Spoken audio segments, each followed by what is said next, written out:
In 1971 in South Africa, a child was born destined to challenge the limits of human capability and life here on Earth. One of the most influential and powerful people of our era.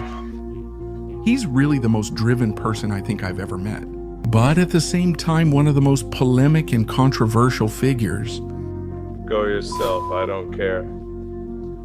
Known as the real-life Tony Stark, Elon Musk is someone who lives on the edge. The guy with electric cars, rockets, robots, and Twitter. In 2022, he became the richest man in the world, according to Forbes. You must do things that grab the world's attention, or people won't believe you or think it's possible. Recently, I decided to read his biography, written by the renowned author Walter Isaacson, who followed the billionaire's routine for 2 years, in search of understanding the secrets and mysteries behind what is probably the brightest mind of our time. In this video, I'm going to summarize the main lessons I learned while trying to understand the fascinating story of Elon Musk. When I was growing up, South Africa was a very violent place. Musk grew up in a South Africa ruled by the apartheid regime, a country overtaken by political radicalism and violence. He was a skinny boy. He was different from the others. With a degree of autism, he had difficulty socializing, didn't have many friends, and was bullied at school. I grew up in a very violent place and was once beaten nearly to death. His childhood was very violent and traumatic, years without a break. The terror at school wasn't enough. When he got home, it was another hell. After being beaten up, he spent 4 days in the hospital. But he gets home and his father makes him stand in front of him for 2 hours. While the father tells him he's a loser and that it was his fault and takes the side of the kid who beat up Elon. What was noticeable from a very early age was his genius. I would say from the age of 3, I thought he was a genius. He would reason with me, and his reasoning was sensible. He knew he was smarter than the others and acted with superiority and a lot of stubbornness. He liked to discover his own paths and learn things on his own. But this self-taught way was also what led him to depression at just 13 years old. As a teenager, I had an existential crisis trying to find life's meaning, but it seemed meaningless. He tried to find meaning in books, religious texts, and in philosophers like Nietzsche and Schopenhauer, but none of that helped him. Be careful. Reading German philosophers as a teen won't help your depression. Things only started to change when he decided to read the book The Hitchhiker's Guide to the Galaxy by Douglas Adams. Basically, the story is about a civilization that was searching for an answer to everything. And to do that, they built a super intelligent robot capable of answering any question. In the end, the big question they asked the robot is, what is the meaning of life? And its answer was simple and didn't make much sense, just 42. But that's exactly where the big message of the book was. Disguised as humor, they come to the conclusion that the real problem is trying to formulate the question. The universe is the answer. What? He understood that the importance of things was not simply in the answers, but in the search for them, in the expansion of consciousness, and in constant evolution. And it was from this perspective that he began to understand his reasons and discovered what his life mission would be. The first step was to leave South Africa.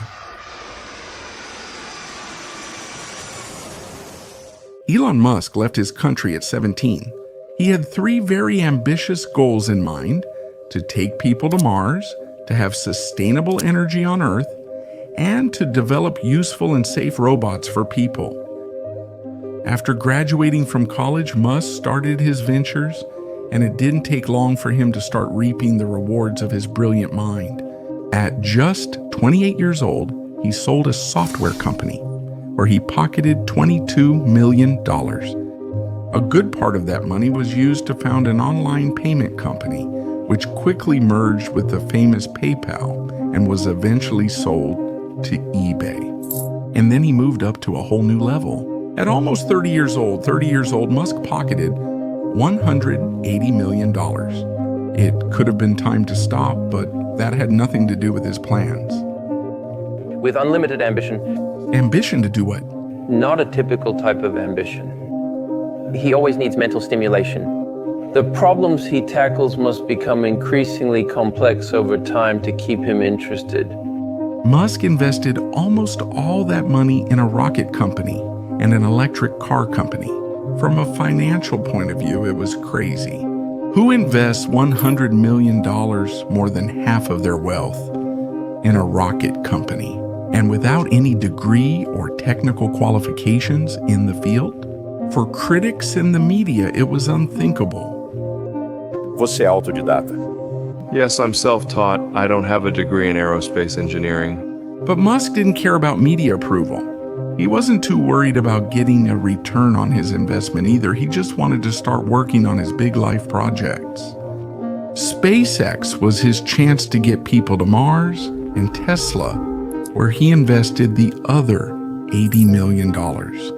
It was his opportunity to develop planet Earth in a sustainable way. With his electric cars, robots, and ambitious renewable energy projects, We can accelerate the transition to sustainable energy.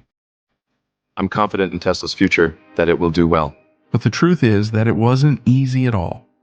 Elon Musk had to go through one of the biggest financial crises in history in 2008.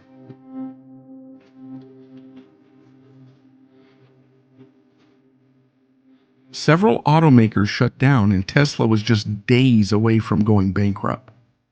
The company was losing money fast, and if we didn't fix these problems soon, we'd fail. He was being attacked from all sides.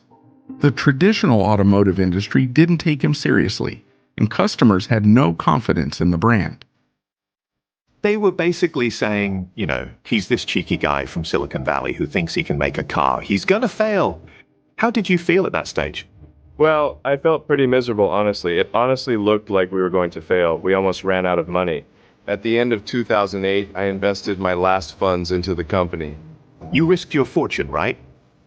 Everything? At SpaceX, things weren't going well either. The projects were failing, and the money was running out.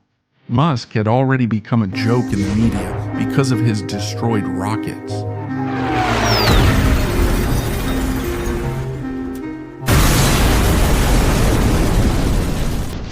To make matters worse, several people in the field made harsh criticisms and discouraged him from continuing to try, including some of his personal idols.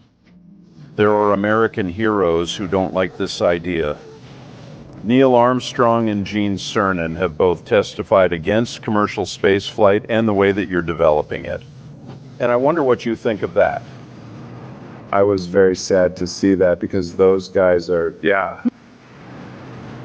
those guys are my heroes, so it's tough. They inspired you to do this, didn't they? Yeah,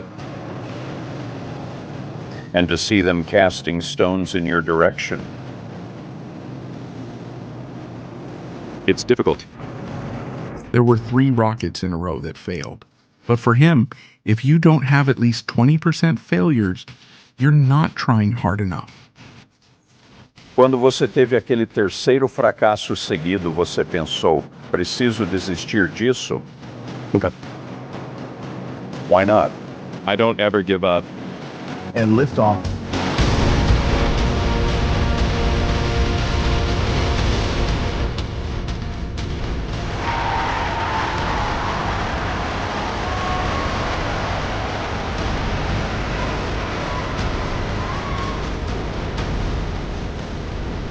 After a few years, his projects started to work. SpaceX established itself as the private company in the aerospace field, and today it's the closest to achieving a trip with human beings. And Tesla took off and was largely responsible for him being considered the richest man in the world in 2022. Tesla and SpaceX are not gonna die.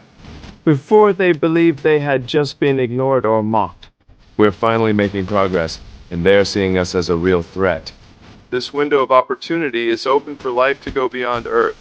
The thing that gets me most fired up is that creating a self-sustaining civilization on Mars would be the greatest adventure ever.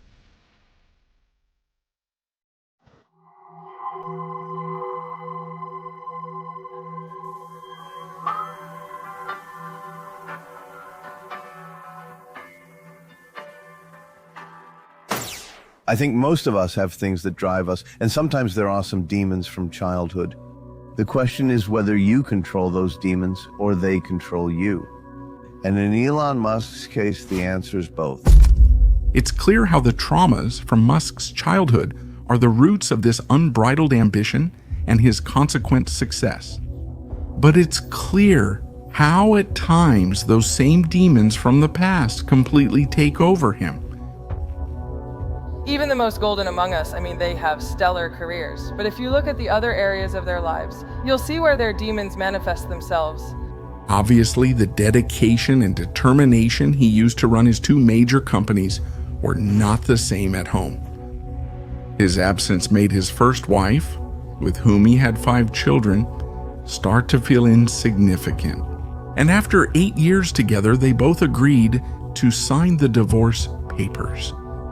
But because of the trauma of his lonely childhood, Musk doesn't handle loneliness very well. So unbelievably, just 6 weeks after signing the divorce there, he was proposing to the British actress Tallulah Riley. It all happened very fast. We were engaged after, I think, about 2 weeks of knowing each other. The truth is, nothing changed. The instability and the rapid changes in relationships kept happening. His obsession with work, the lack of empathy, and the difficulty in dealing with people. It definitely plays a key role in his roller coaster love life. I was working my ass off, 7 days a week sleeping in the factory. No one should put this many hours into work. This is bad and very painful. It hurts my brain and heart. As if the storm that SpaceX and Tesla were causing in his personal life, and above all in his mental health, wasn't enough. In 2022, he went looking for more. After revolutionizing the space race and electric cars, the world's richest man is now promising a Twitter makeover, renaming his own account Chief Twit and proclaiming the bird is freed. Erratic, unstable, reckless, operatic, doing things that seemed impulsive, un-chief executive officer, like... I'm just being me. When he took over Twitter, he immediately faced all those modern company things. Yoga area, leisure area, rest area. He cut everything, and he even said that he would only need 20% of all the employees, asking that only those willing to give their all should stay. There are charges of unreported injuries, excessive hours, abusive conditions. So you think they made up these charges? Yes, these are utter nonsense. Collegiality and empathy are your biggest enemies in business. He believes that those who try too hard to be nice will never be disruptive. And maybe he's right. Maybe that's really the price to pay for someone who wants to change the world. But don't confuse that determination with happiness. He is happy. No, he's somebody who not only is not usually happy, but he doesn't value happiness. My mind is a storm, and I don't think most people would want to be me. They may think they'd want to be me, but they don't. They don't know, they don't understand. An uncontrollable mind, marked by a compulsion to repeat, which makes him unconsciously always searching for something to fill his inner void.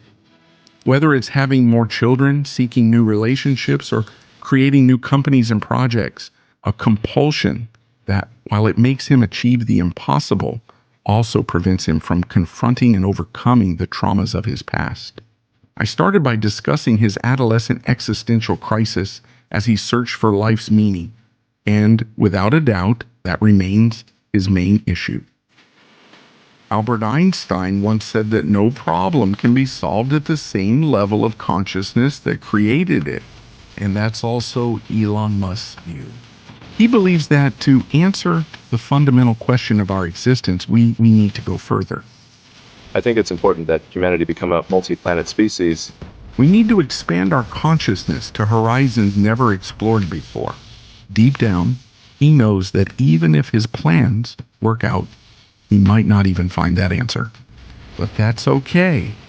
Good, because in the end, what he really wants is a goal to keep chasing. Ironically, it seems that the meaning of life for Elon Musk is the search for meaning itself.